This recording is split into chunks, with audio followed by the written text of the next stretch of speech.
Good morning students, मैं रवि सिंह और doubt of the day section में जो आज का प्रॉब्लम हमारा है वो प्रॉब्लम आज दो प्रॉब्लम लेके आया हूँ मैं। एक सिंपल इंटरेस्ट से और दूसरा ज्योमेट्री के पोर्शन से है।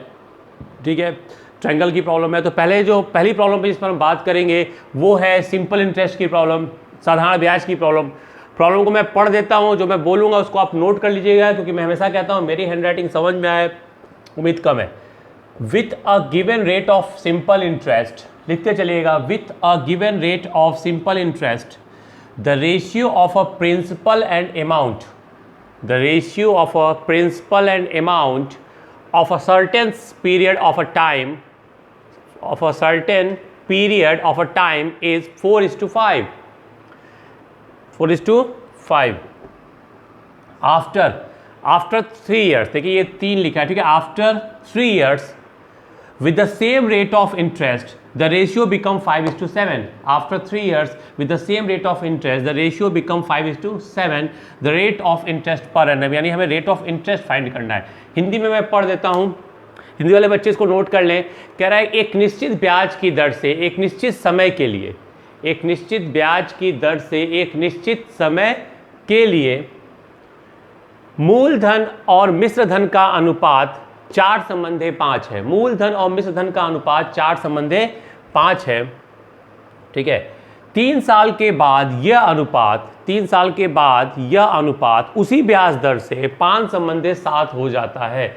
3 साल के बाद यह अनुपात उसी ब्याज दर से 5:7 हो जाता है। तो ब्याज की दर ज्ञात कीजिए, ब्याज की दर ज्ञात कीजिए, ठीक है। जल्दी से फिर से मैं बोलता हूं, मैं कह रहा है कि एक निश्चित ब्याज की दर से एक निश्चित समय के लिए मूलधन और मिश्र धन का अनुपात 4:5 है। उसी ब्याज की दर से 3 साल के बाद यह अनुपात 5:7 हो जाता है। तो ब्याज की दर ज्ञात कीजिए। वीडियो पॉज कीजिए और इस प्रॉब्लम को बनाने की कोशिश कीजिए, ठीक है। मैं ऐसा कहता हूँ पहली कोशिश किसकी होनी चाहिए? आपकी होनी चाहिए, क्योंकि मैं सॉल्व करने से पहले इस प्रॉब्लम को थोड़ा सा इरेज करूंगा। 4:5 का रेशियो है और बाद में रेशियो हो गया 5:7 का, सही है, ठीक है ना। मैं इसको इरेज कर दूं, सबने नोट कर लिया है प्रॉब्लम को?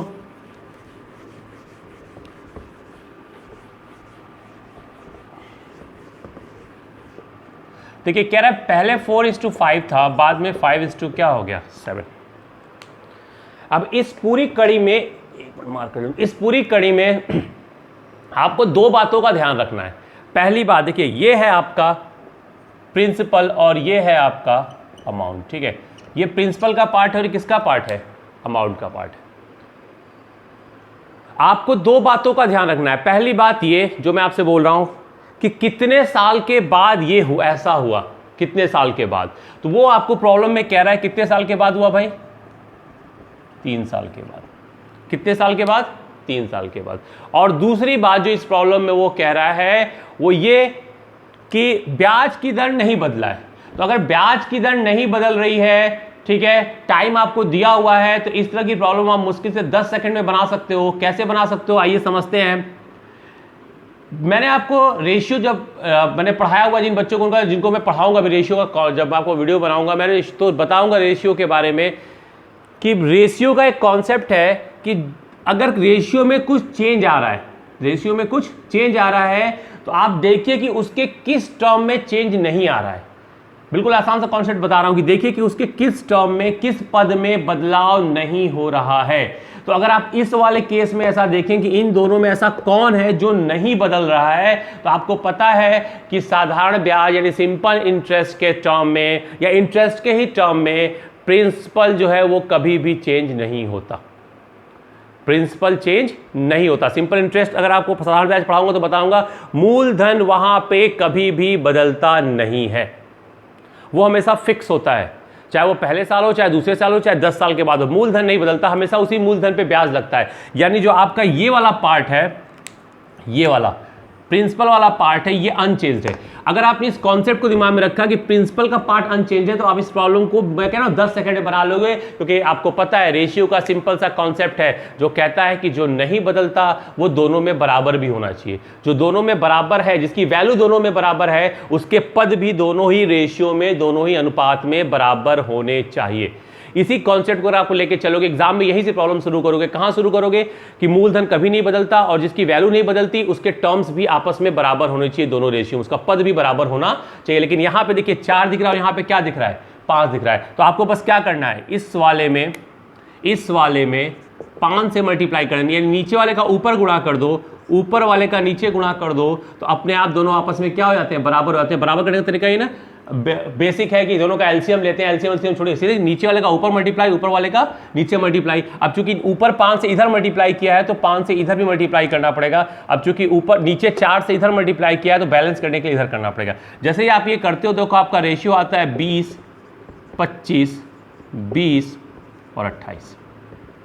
ये काम आपका कॉन्सेप्ट क्लियर होगा, अपने आप को समझाओगे, 10 बार समझाओगे। हमेशा कहता हूं जब मैं अर्थमेटिक पढ़ाऊंगा तो बताऊंगा कि हर चीज के साथ क्यों लगाया जाता है। जब आप हर चीज के साथ क्यों लगा रहे होगे कि सर ने ऐसा क्यों किया, क्यों ऊपर 5 से गुणा किया, क्यों नीचे 4 से गुणा किया, जब इस क्यों का जवाब आपको मिल जाए, तब इस क्यों का जवाब अगर आपने खुद ढूंढ लिया, दिमाग में आ गई बातें, तो फिर आपको कोई नहीं रोक सकता इस तरह की प्रॉब्लम को बनाने से। तो क्यों का जवाब जरूर ढूंढिएगा कि सर ने ऐसा क्यों किया, 5 से ऊपर क्यों मल्टीप्लाई किया, 4 से नीचे मल्टीप्लाई किया, क्यों 5 से इधर भी किया, 4 से इधर मल्टीप्लाई किया।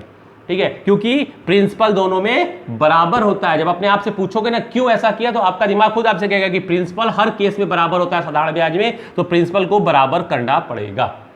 सही है। अब आप देख लो, अब तो प्रॉब्लम में दम ही नहीं रह गया। क्यों? क्योंकि जब प्रिंसिपल 20 रुपए था तो अमाउंट कितना था, 25 रुपए था। अभी भी प्रिंसिपल 20 रुपए है लेकिन अमाउंट आपका कितना हो गया, 28 रुपए। यानी अगर आप देखो तो 3 साल में आपको कितना बढ़ा है, 3 बढ़ा है।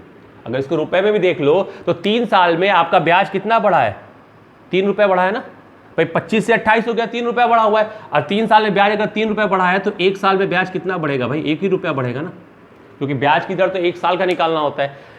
समझ में आया यहाँ तक कि मूलधन 20 रुपए था तो आपका मिश्रधन 25 था, अभी भी मूलधन 20 रुपए है, यानी प्रिंसिपल आपका 20 है लेकिन आपका अमाउंट जो है 28 हो गया। तो 3 रुपया बढ़ा 3 साल में, तो 1 साल में 1 रुपया बढ़ेगा। तो अगर 1 साल में 1 रुपया बढ़ेगा, समझते चलो, अगर 1 साल में 1 रुपया बढ़ेगा तो किस पर, क्योंकि हमें ब्याज की दर हमेशा किस पर निकालना होता है, मूलधन पे। ब्याज की दर हमेशा मूलधन पे। आपको पता है ना भाई, जो रेट ऑफ इंटरेस्ट होता है वो क्या होता है, रेट ऑफ इंटरेस्ट क्या होता है परसेंटेज में, वो होता है interest divided by principal into 100।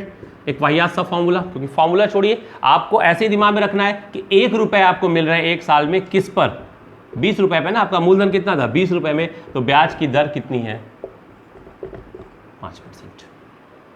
ब्याज की दर कितनी हो गई, 5%। Problem solve.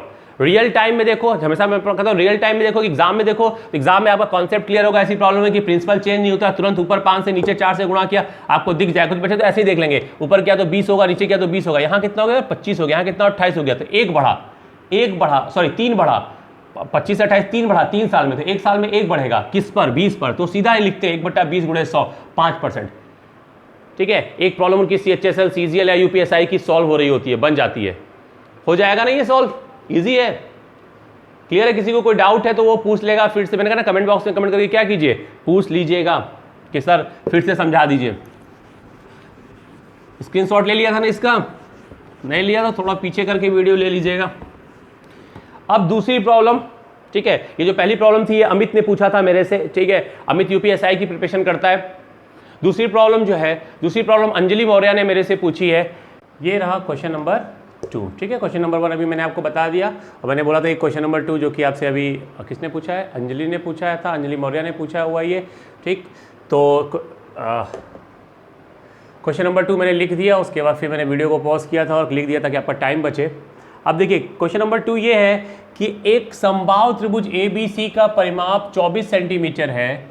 यदि देखिए फिर से मैं पढ़ रहा हूँ, एक समबाहु त्रिभुज ABC का परिमाप 24 सेंटीमीटर है। यदि बिंदु G केंद्रक है तो AG का मान ज्ञात करें, AG का मान ज्ञात करें। इंग्लिश में लिख दिया मैंने कि the perimeter of an equilateral triangle ABC, the perimeter of equilateral triangle ABC is 24 centimetre, ठीक है।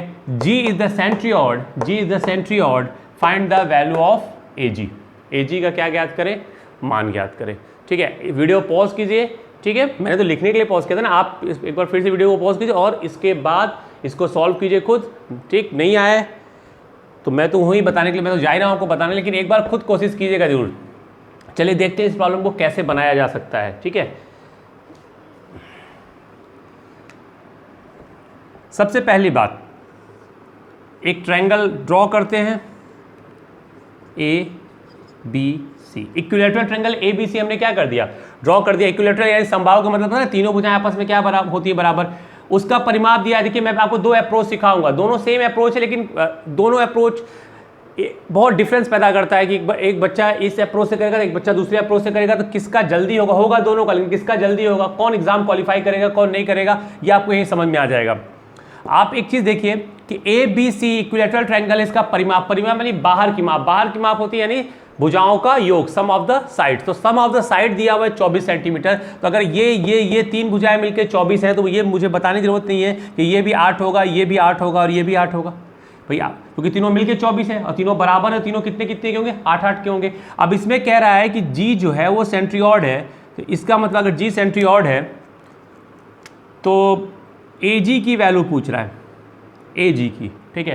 तो इसका जो बेसिक अप्रोच है, बच्चा कहेगा ए जी की वैल्यू पूछ रहा है तो वो पूरा यहाँ से यहाँ तक मिला रहा होगा, इसका वो एक नाम दे रहा होगा डी, ठीक है। फिर ये माध्यिका है, अब माध्यिका ये है तो वो बच्चा अप्रोच क्या करेगा कि माध्यिका ए डी बराबर, ठीक है, किसी समबाहु त्रिभुज की माध्यिका, उसे फॉर्मूला ये पता होगा, उसे फॉर्मूला याद होगा, तो वो फॉर्मूले को यूज करेगा √3/2, ठीक है, ए या जिसको हम बोलते हैं साइड, इस वाले फॉर्मूले को यूज करेगा एडी की वैल्यू निकालने के लिए।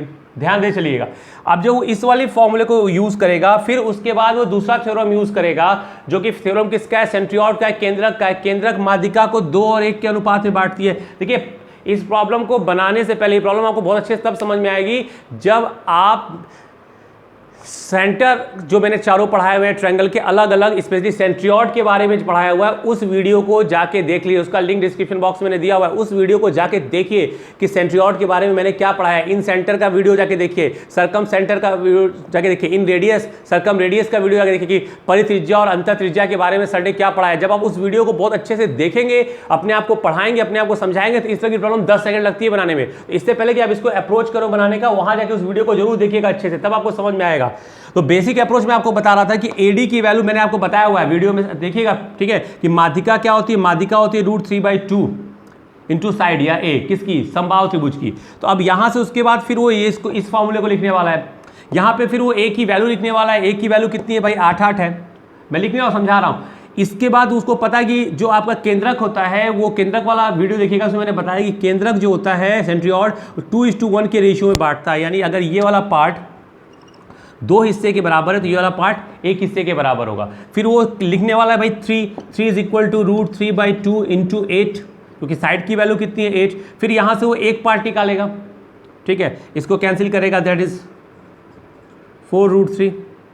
यहां से वो क्या करेगा, एक पार्ट निकालेगा, और उसके बाद उसको चाहिए क्या, ठीक है, उसको चाहिए क्या, 2 पार्ट, तो फिर यहां से वो 2 पार्ट निकालेगा, 2 पार्ट इज, ये कितना होगा, ये आपको फिर क्या करेगा वो, ठीक है, सॉरी /3 होगा ना, देखो मैंने इसके बाई में क्या हो जाएगा 3, मैंने 3 इज इक्वल टू, तो 1 इज इक्वल टू 4, ये कैसे करेगा 4√3/3, मैं ऊपर लिख दे रहा हूँ ताकि आपको दिखे। तो फिर इसके बाद वो क्या करेगा, इसके बाद वो 2 पार्ट निकालेगा, तो 4√3/3 इंटू क्या करेगा वो 2 करेगा, समझ में आया ना, ठीक है, दिख रहा होगा आपको, लाइट चली गई, कोई नहीं, हमें दिख रहा है भाई यहाँ से।